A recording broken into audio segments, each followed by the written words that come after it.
Very good morning, જય શ્રી કૃષ્ણ, જય સ્વામિનારાયણ. હું છું રશ્મિ અને તમારે બધાનું સ્વાગત છે ફરીથી નવા વ્લોગમાં.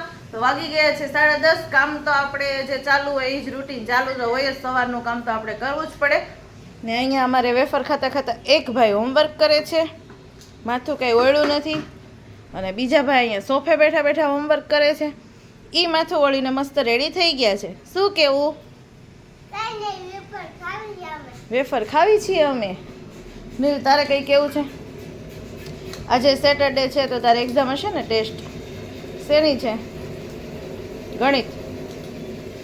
ગણિત નહીં તો તું થોડુંક વાંચવાનું કામ કરજે, બરોબર?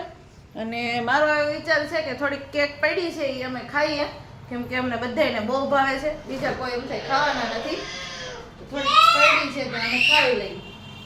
શું થયું? કેમ રાડો નાખો છો? કેક ખાવી છે? જો આમાં નીલભાઈ આળસ મળે. જો કઈ નહીં, ચાલો બધા થોડી થોડી ખાઈ લઈએ. ભાગ જ પાડી દઈએ આપણે, પેલા બાંધે નહીં પેલા. ચાલો આવી ગયા છે. ચાલો નીલભાઈ દૂર રહ્યો. તો ગાઈસ, જો સીધા જમવા પહોંચી ગયા. સવારનું કામ કરીને સીધું જો રસોઈનો ટાઈમ થઈ જાય. તો આજે 11 છે તો મોરૈયાની ખીચડી બનાવી છે અને સાથે જો ફરાળી કઢી બનાવી છે. અને આજે અમારી માટે બનાવ્યું છે દૂધીનું શાક ને રોટલી. ભાવે છે ને જમવું? હે ને? ગરમ ગરમ હોય તો ભાવે જ તે. તો છે ને ગરમ ગરમ દૂધીનું શાક હોય ને તો ભાવે જ. રાહુલભાઈ 2 વાર લઈને ખાધું. મેં ટિફિનમાં જ ન ભાવતું. એ કે ટિફિનમાં ન ભાવે. એ કે તઈ છે ને આમ અલગ અલગ થઈ જાય, પાણી શાક ને બધું. મમ્મી પીસે છે જો મીઠું. મેહુલની દુકાનની આગળ છે ને મીઠાવાળા ભાઈ હોય તો એ લેતા આવ્યા જાંગડો. માંડ ભાંગો ને માંડ પીસાણું. બહુ અઘરું થઈ ગયું. ચાલો જમી લઈ. મોઢામાં મીઠું.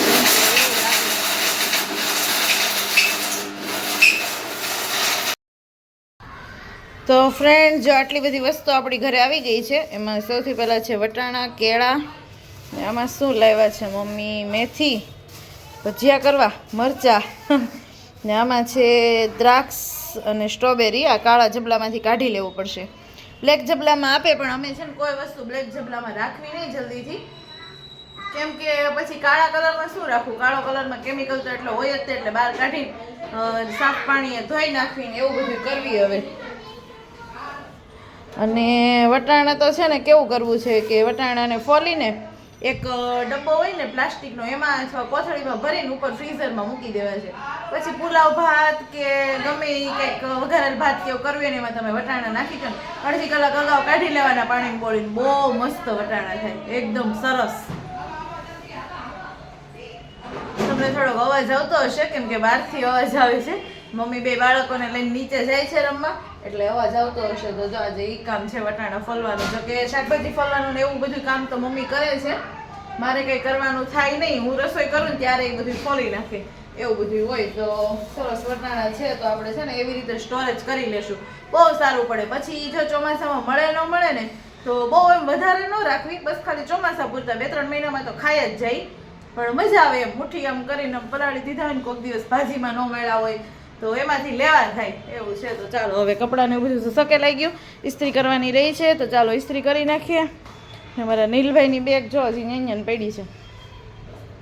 તો ચાલો બેગ ને એવું બધું મૂકી દઈએ. ઇસ્ત્રીના કપડાં આજે થોડાક જ છે, 2-3 શર્ટ ને એવું, તો એ બધું કરી નાખીએ હવે. ચાલો ઝટપટ. મારા નીલને જો મસ્ત બર્થડે કાર્ડ મળી ગયું છે એનું, સરસ મજાનું છે ને. જો મસ્ત, happy birthday, the world is a better place because you are in it, dear student. You will definitely leave your mark on it. Happy birthday.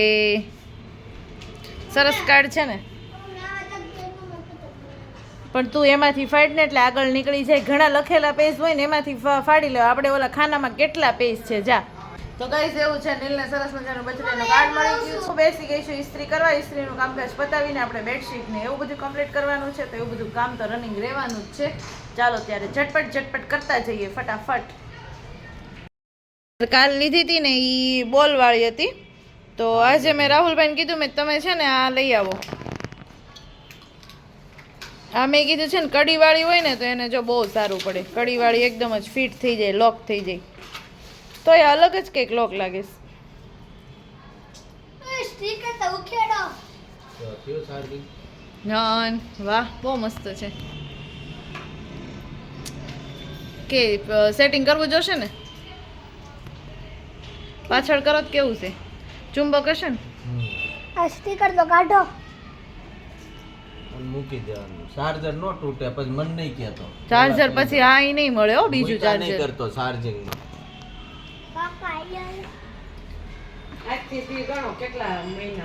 ઈ રહેવા દે. હાલશે જ ને હકાવાની અને આમ જો પટ્ટો ખોલતા છે ને હું તને શીખવાડીશ એ રીતે ખોલ ને તો કાંઈ ન થાય મેન વસ્તુ એ નીચે રમવા જાવ તો એ નહીં લેતા જાતા. પણ હેપી કેટલું હાલશે કેટલું ઈ કે મને વર્ષો વર્ષ હાલવી જોઈએ દોઢો થાય ત્યાં સુધી હેપી બર્થડે ટુ યુ. હવે તો પૂરો થઈ ગયો બર્થડે શું હેપી બર્થડે ટુ યુ હા મમ્મી જો વટાણા ફોલવા બેસી ગયા ભરી લેવા છે ને કોથળીમાં ભરવા છે કે ડબ્બામાં કલાક ચાર્જિંગ થવા દે. ચાર્જિંગ એમાં નથી એટલે પછી સ્વિચ કરી દેવું.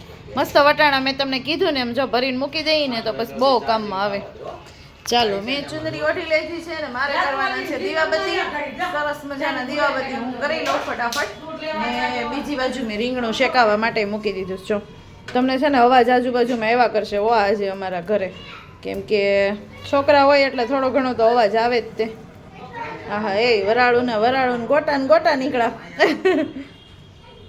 શેષ આવીશ જો મંદિરેથી પ્રસાદીમાં ચાલો ત્યારે દીવાબત્તી કરવી. ઓળો તો બની ગયો બે બની ગયા વઘારેલો ને કાચો અને કોને કોને મારી જેમ દહીં નાખીને ખાવાની ટેવ છે કેમ કે રીંગણા ગરમ હોય ને એટલે શિયાળામાં વાંધો ન આવે પણ આડે દિવસે કેમ ખાતા હોય દહીં નાખીને ખાઈને તો મોઢું ન આવી જાય એવું હોય એટલે ઘણાય દહીં નાખીને ખાય હું તો ખાઉં છું પહેલેથી એટલે જો મેં દહીં નાખ્યું છે અને આ ભાઈએ કંઈ ઓળો લીધો નથી નહીં ભાવે ઘડિયાળ તો બતાય ભાઈ કેવીક લાગે છે અરે વાહ વાહ તારે ચાલશે મારે કાકાને બધાને ચાલશે તારે ચાલશે બાકી બધાને ચાલશે ને હા તે બધાને ચાલશે વારા ફરતી